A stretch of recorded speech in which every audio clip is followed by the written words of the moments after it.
내 양은 내 음성을 들으며 나는 그들을 알며 그들은 나를 따르느니라. 오래전 제가 미국에 공부하러 간 적이 있었습니다. 큰 기대를 가지고 비행기를 탔습니다. 세계를 지배하는 강대국 미국으로 가는 것도 설레었고요. 제가 그렇게도 읽기 어려워하던 책을 쓴 바로 그 저자들을 만날 기대에 부풀었습니다. 만나보니 역시 키가 크고 코가 오뚝하고 눈이 파랗고 아는 것도 많았습니다. 가장 부러웠던 것은 어떻게 그렇게 영어를 잘하는지요. 내가 모르는 모든 문제에 대한 해답을 알고 있을 것 같아 어떻게든지 잘 배워야겠다고 결심했습니다. 그런데 시간이 지나면서 점점 실망하는 일이 많아졌습니다. 교수님들 가운데 실력이 부족한 분도 있고요. 또 현실에 대한 고민이 전혀 없는 채 아는 것만 되풀이하는 분도 있었습니다. 동양인을 낮추어 보기도 하고 연구와 가르침보다 총장이 되는 것을 목표로 삼고 있는 분도 있었습니다. 정말 존경할 만한 분도 두어 분 계셨는데 너무 바쁘셔서 저에게 특별히 시간을 내어주지 못하였습니다. 살다 보면 길을 잃었다는 느낌을 받을 때가 있습니다. 내가 지금까지 배워왔던 대로 살아왔다고 자부하였는데 사회적 비난의 대상이 될 때 우리는 당황하게 됩니다. 지금까지 내가 정한 원리대로 괜찮게 살아왔는데 어느 순간 하는 일이 꼬이고 안 되고 인간관계는 나빠지고 마음은 초조해지고 미래가 불투명할 때 길을 잃었구나 하는 느낌이 듭니다. 어디로 가야 할지 어떻게 살아야 할지 판단이 안 섭니다. 정치 지도자가 나의 길을 인도해 줄 수 없습니다. 국민들을 구원해 줄 수 있을 것 같아서 대통령과 국회의원을 뽑았는데 이들의 말로가 아름답지 못합니다. 4년에 한 번, 5년에 한 번 간절함으로 투표를 하는데 그들이 메시아가 아니라는 사실을 아는 데는 그리 오랜 시간이 걸리지 않습니다.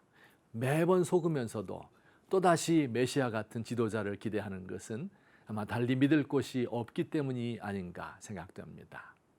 더욱이 내가 믿고 따르던 영적 지도자들이 돈과 명예와 성적 유혹에 넘어가는 것을 볼 때 큰 혼란이 오고 이들에게 과연 내 영혼을 맡길 수 있을까 의심이 들기도 합니다.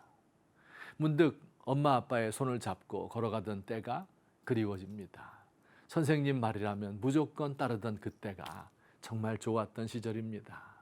지금도 나를 인도해 줄 부모와 스승이 있으면 얼마나 좋을까요? 하지만 주위를 둘러보면 저마다 살기 바쁘고 내 말에 귀를 기울여 줄 사람은 없습니다.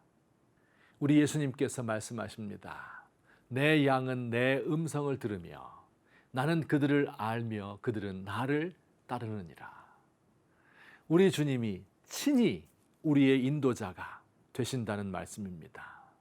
우리를 인도한다고 하는 사람들이 우리를 어디로 인도할지 모르지만 우리 주님은 우리에게 꼭 맞는 길을 잘 알고 계십니다. 사람들은 자기 생각에 옳은 대로 우리를 인도하지만 우리 주님은 의로운 길로 인도하십니다. 때로 주님께서 우리를 사망의 음침한 골짜기, 죽음의 그림자가 드리운 골짜기로 인도하실 때도 있습니다. 물이 없고 풀도 없는 곳이고 바위투성이 미끄러지기 쉬운 골짜기입니다. 전갈과 뱀이 있는 곳이고 늑대와 승냥이가 노리고 있을 수도 있습니다. 여기서도 우리 주님은 당신의 지팡이와 막대기로 우리를 건사하고 지키십니다. 못된 짐승이 해하지 못하도록 막아주십니다. 마침내 이 사망의 골짜기를 지나면 푸른 초원이 펼쳐집니다. 목자가 양떼를 이곳으로 인도하는 것은 이 골짜기를 지나야 푸른 초원이 나타나기 때문입니다. 주님을 따르는 사람은 길을 잃지 않습니다. 묵묵히 그를 따르다 보면 어느새 주님이 차려놓으신 잔치 식탁이 우리를 기다리고 있음을 보게 될 것입니다.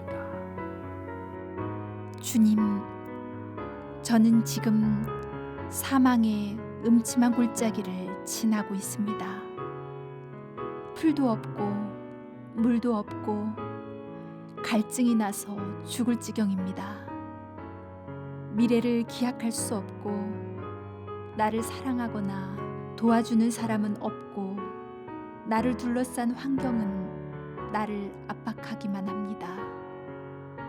그러나 주님은 여기서도 나와 함께 하심을 믿습니다. 환히 펼쳐질 초원을 기대하며 묵묵히 따라갑니다.